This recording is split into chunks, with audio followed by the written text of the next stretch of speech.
বাংলাদেশ জাতীয়তাবাদী মহিলা দলের ৪৬তম প্রতিষ্ঠাবার্ষিকী আজ ৯ সেপ্টেম্বর সোমবার বিকাল ৩টায় কক্সবাজার জেলা মহিলা দলের উদ্যোগে চকরিয়া পৌরসভা বিএনপি কার্যালয়ে বর্ণাঢ্য আয়োজনের মাধ্যমে পালিত হয়েছে।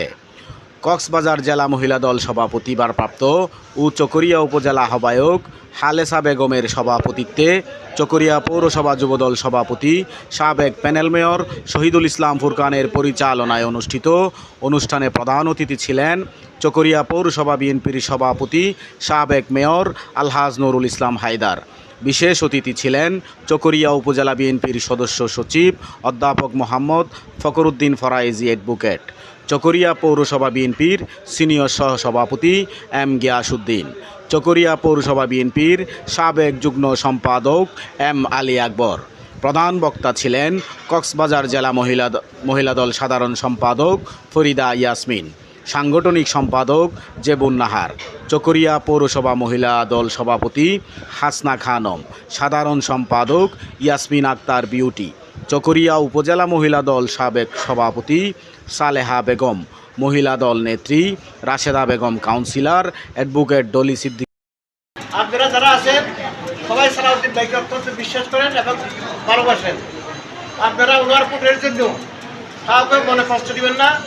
এলাকার প্রত্যেকটা মানুষের সাথে সুসম্পর্ক, ভালো সম্পর্ক, আদর্শবান নীতি প্রদর্শন করবেন, মানুষের সাথে ভালো ব্যবহার করবেন এবং সালাউদ্দিন ভাইয়ের জন্য দোয়া খুঁজবেন এবং ভোট চাইবেন।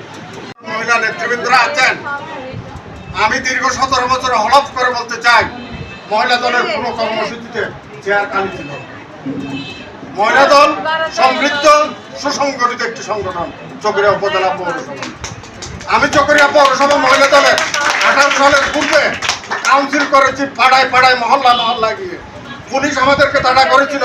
আজকের যারা আছেন হালেসা বেগম, রাশেদা, তারপরে হাসনা, ডলি, সালাহাবা সহ, রাশেদা সহ, এরা জানে ৬ নম্বর ওয়ার্ড আমাদের পুলিশ তাড়া করে নাই, হায়দ্রাবাদ জানে না তাড়া করছে। তারপরে ৯ নম্বর মহিলা দলের মিটিং করেছিলাম। আমরা জানি এখানে আমাদের বোনেরা যারা আছে সবাই অসম্ভব অ্যাক্টিভ। আমরা ২০০৬ সালে এই কমিটিগুলো করেছিলাম এবং চকরিয়া পেকুয়াতে যে কমিটিগুলো ২০০৬ সালে করেছিলাম সেগুলো এখনো আছে আল্লাহর রহমতে। চকরিয়াতে এই যে আমাদের খালেদ আপা, ওনার নেতৃত্বে উনি নতুন করে কমিটি গঠন করেছেন। কবি, সাংবাদিক নেতা সালাউদ্দিন আহমেদের নির্দেশে আমরা রাজনীতিতে অংশগ্রহণ করছি। ২০০৬ সাল পর্যন্ত আমরা রাজনীতিতে নামছি। ইনশাল্লাহ কোনোদিন আমরা পৌরসভা বলেন, উপজেলা বলেন, কক্সবাজার জেলা বলেন, আমরা কোনোদিন পিছপা হয় নাই। আমরা জীবন দিয়ে হলেও আমাদের নেতাকে আমরা ফিরিয়ে আনতে পেরেছি ইনশাল্লাহ। এইবার আমাদের মহিলা দলরা, আমি আপনাদেরকে অনুরোধ করছি, এই কোনো কুন্দল না রেখে, প্রতিহিংসা না রেখে আমাদের মহিলা দলরা যদি একত্রিত না হন তাহলে আমরা সরকার গঠন করতে পারবো না। আমাদের মা ও বোনেরা, আপনাদেরকে আমি হাত জোর করে অনুরোধ করতেছি, সসংগঠিত হবে, মানুষের সাথে ভালো ব্যবহার করবেন। এই পাশাপাশি আমাদের দানের শীষকে মানুষের হৃদয়ে ঢুকাই দিতে হবে। বুঝতে পারছেন মা ও বোনেরা?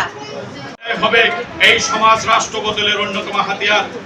মা ও বোনগণ, আজকে এমন একটি সময় আপনাদের সাথে আমরা কথা বলতে যাচ্ছি। দীর্ঘ ১৭টি বছর এই অফিস আঙ্গিনায় দাঁড়িয়ে আমরা এই স্বৈর শাসকের বিরুদ্ধে আমরা যে লড়াই সংগ্রাম করতে গিয়ে এই চকরিয়ার রাজপথে আমরা আমাদের ৭ জন সারথীকে আমরা হারিয়েছি। সেদিন আওয়ামী সন্ত্রাসীদের গুলিতে আমাদের 7 জন ভাইকে তারা নির্মমভাবে হত্যা করেছে। আজকে যারা প্রধান অতিথি, বিশেষ অতিথি হিসেবে বসে আছেন, এরা বারবার গ্রেপ্তার হয়েছিলেন, বারবার হুলিয়া মাথায় নিয়ে এই দলকে বহন করেছিলেন। আজকে আমাদের সৌভাগ্য, আপনাদের সামনে কথা বলার সুযোগ হয়েছে। আজকে আপনাদের সামনে কথা বলার সুযোগ হয়েছে এমন একটি সময়ে রক্তে স্নাত বাংলাদেশে আজকে দাঁড়িয়ে বাংলাদেশ জাতীয়তাবাদী দল, এই দেশের মানুষ, এই দেশের নারী, সুশাসন, বিচার ব্যবস্থাকে পুনর্বার প্রতিষ্ঠার জন্য বাংলাদেশ জাতীয়তাবাদী দল আজকে একাকার হয়ে কাজ করছেন।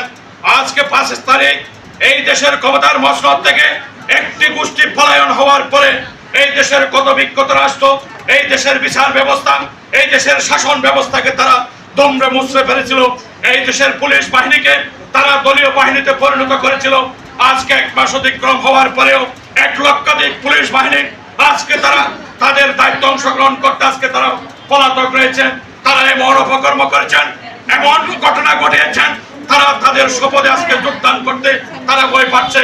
এমনকি এই রাষ্ট্রকে তারা এমন পর্যায়ে নিয়ে গেছিলেন, বাংলাদেশের জাতীয় মসজিদ বাইতুল মুকাররমের খতিব পলায়ন হয়েছিল।